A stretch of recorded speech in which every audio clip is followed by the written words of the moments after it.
পারতাম, কিন্তু যেহেতু ট্রেন খুব দেরি করছে সেই জন্য আমাদের অসুবিধা হচ্ছে, সেই জন্য আমরা একটু আস্তে করে। সম্মানীয় পণ্ডিত প্রবর মাননীয় শ্রী ভবানী রাজ পণ্ডিত মহোদয় সঙ্গে আমাদের রাজ্য সম্পাদক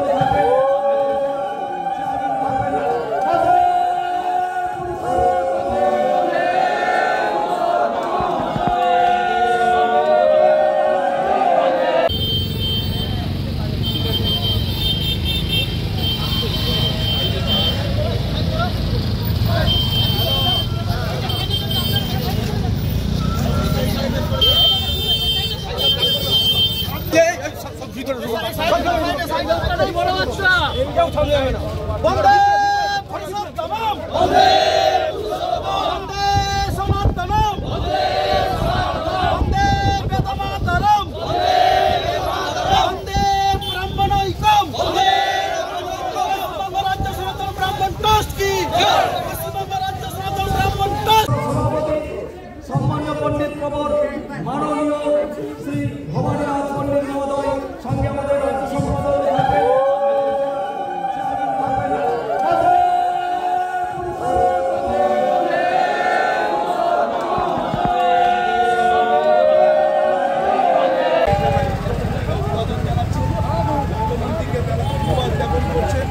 এবং এই যে উচ্ছ্বাস, এই যে আনন্দ, এটা নিশ্চিতভাবে অনেকের হয়তো গায়ে লাগছে, অনেকের হয়তো ব্যথা লাগছে, যন্ত্রণা হচ্ছে, কিন্তু ব্যথা যন্ত্রণা ভুলে আসুন আমরা হিন্দু ধর্মে বিশ্বাস করি, অপর ধর্মকে শ্রদ্ধা করি, সেই সকল ধর্মের মিলন ক্ষেত্র হয়ে উঠবে এই বাংলা এবং জগন্নাথ দেবের মন্দির আবার বাংলার বাঞ্ছিত থেকে নতুন হলো। এনারাই হচ্ছেন প্রকৃত সনাতন। কিছু ভণ্ড সনাতন ঘুরে বেড়াচ্ছে বাংলা জুড়ে, তারা নিজেদের স্বার্থকে চরিতার্থ করার জন্য, গদির জন্য, চেয়ারের জন্য সনাতন সেজেছেন, দিয়ে এখন প্রকৃত হিন্দুদের অপমান করছেন।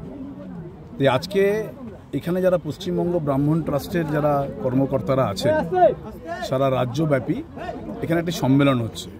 সম্মেলনের মুখ্য উদ্দেশ্য হচ্ছে যে বাংলার মুখ্যমন্ত্রী যিনি সর্বধর্ম সমন্বয়ের মানুষকে নিয়ে এক সুতোয় বেঁধে দিয়েছেন, সেই মাননীয় মুখ্যমন্ত্রীর ঐকান্তিক চেষ্টা, তার স্বপ্নের যে সকল প্রকল্প রয়েছে, এবং তার মধ্যে তিনি দীঘায় এসে তিনি চিন্তা করেছেন যে দীঘায় যে জগন্নাথ দেবের মন্দির যারা ভুল বার্তা দিচ্ছে, ভুল প্রচার করছে, তারাই একসময় নকশা করে এইখানে দাঁড়িয়ে, এই যেখানে আমরা দাঁড়িয়ে আছি তার থেকে 10 হাত দূরে, আমরাও সেদিনকে উপস্থিত ছিলাম, মমতা বন্দ্যোপাধ্যায়কে নকশা দেখাচ্ছিলেন, এটা করলে এটা হবে, ওটা করলে এটা হবে।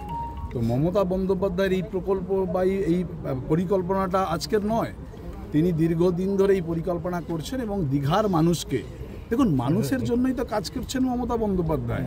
আর মানুষ আসবেন জগন্নাথ মন্দিরে, মানুষ এখানে পর্যটক হিসাবে আসেন, দীঘায় সমুদ্রে স্নান করেন, আবার সেই সমুদ্র স্নানের সঙ্গে সঙ্গে তাদের কাছে একটা নর্তু বাড়তি পাওনা হচ্ছে জগন্নাথ দেবকে দর্শন করবেন। আরে যেই বানিয়ে দিক, যারা আজকে এসব অপপ্রচার করছেন, মানুষ ভগবানের দর্শন করবে, এতে আপনার ক্ষতি কি হলো?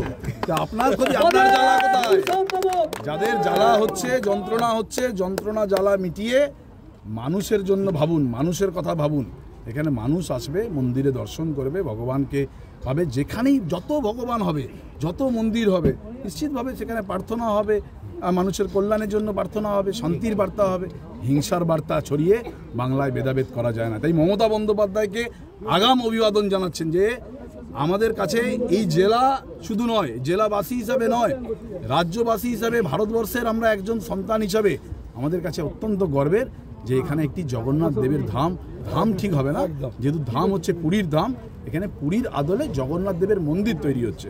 সেই মন্দিরের উদ্ঘাটন হবে আগামী 30শে এপ্রিল। এপ্রিল মাসে আমরা ঢুকে গেছি, আজকে 1 তারিখ, 28 তারিখ এখানে প্রাণ প্রতিষ্ঠা, 29 তারিখ যজ্ঞ এবং 30 তারিখ সকলের উদ্দেশ্যে এই মন্দির খুলে দেওয়া হবে এবং মমতা বন্দ্যোপাধ্যায়ের হাত ধরে সেই উদ্বোধন হবে। তার আগে এই আমাদের সনাতন ব্রাহ্মণ ট্রাস্ট, তপনবাবু আছেন, সহ আমাদের নির্মলবাবু আছেন, আমার অত্যন্ত প্রিয় নির্মলবাবু, তিনি আছেন, সহ প্রত্যেকে আছেন, সকল ব্রাহ্মণ আমাদের পুরোহিতগণ আছেন, প্রত্যেককে আমার শ্রদ্ধা, সশ্রদ্ধ প্রণাম। এবং সকালে আপনারা নিশ্চিতভাবে এই বাংলার যে ঐতিহ্য, এই বাংলার যে গরিমা, সেই গরিমাকে বজায় রাখবেন। বাংলার যে একতা, ঐক্যতা, বাংলায় যে কোনো ভেদাভেদ নেই, বাংলায় কোনো হিংসা নেই, সকল ধর্মের মানুষকে আমরা শ্রদ্ধা করি, ভালোবাসি, আমাদের নিজ ধর্মকে আমরা আস্থা রাখি। সেই ধর্ম স্বামী বিবেকানন্দ শিখিয়ে গেছেন যে নিজ ধর্মের প্রতি আস্থাশীল, বড় ধর্মের প্রতি শ্রদ্ধাশীল, সবাইকে নিয়েই এই ভারতবর্ষ, এই দেশ, এই বাংলা। এবং মমতা বন্দ্যোপাধ্যায় যে পথ দেখাচ্ছেন, স্বামীজি, রামকৃষ্ণ পরমহংসদেব, শ্রী চৈতন্য, তারাই এই পথ দেখিয়ে গেছিলেন। তাদের পথ, তাদের বাণী, তাদেরকেই আমাদের স্মরণ করতে হবে, এগিয়ে যেতে হবে। বর্ণাঢ্য সবাই বিধায়ক পায়ে সব কাজেই নিশ্চিতভাবে আছে, তিনি সহযোগিতা করছেন, তাদেরকে উৎসাহ দিচ্ছেন। এটাই আমাদের কাজ, এটাই আমাদের কর্ম, যে কোনো ভালো কাজ হলে সেখানে নিশ্চিতভাবে তাদেরকে অভিবাদন জানানো, তাদেরকে শুভেচ্ছা জানানো, তাদের সঙ্গে সহযোগিতা করা, এটা আমাদের প্রত্যেকের কাজ। দাদা হাতে গোনা মুখ্যমন্ত্রী আমাদেরকে নিজেদের বাড়ির ছেলের মতো ভাবেন, আমরা তার কর্মী, আমরা তার সমর্থক। তিনি যা যা বলেছেন সেগুলো আমরা দায়িত্ব সহকারে কাজ করার চেষ্টা করছি। আমরা ট্রাস্টের মধ্যে রয়েছি।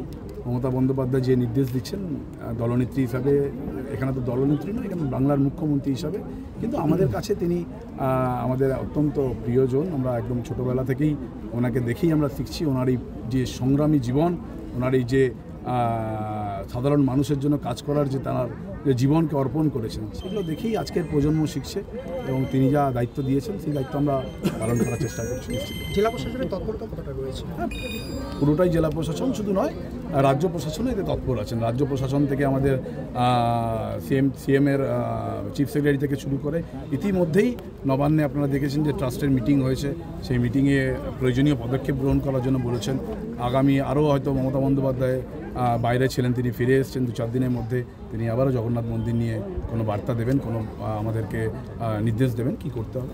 10-15 দিন আগে থেকে বাড়তি তৎপরতা থাকবে, সকালে আমরা থাকবো। পৌরসভা থেকে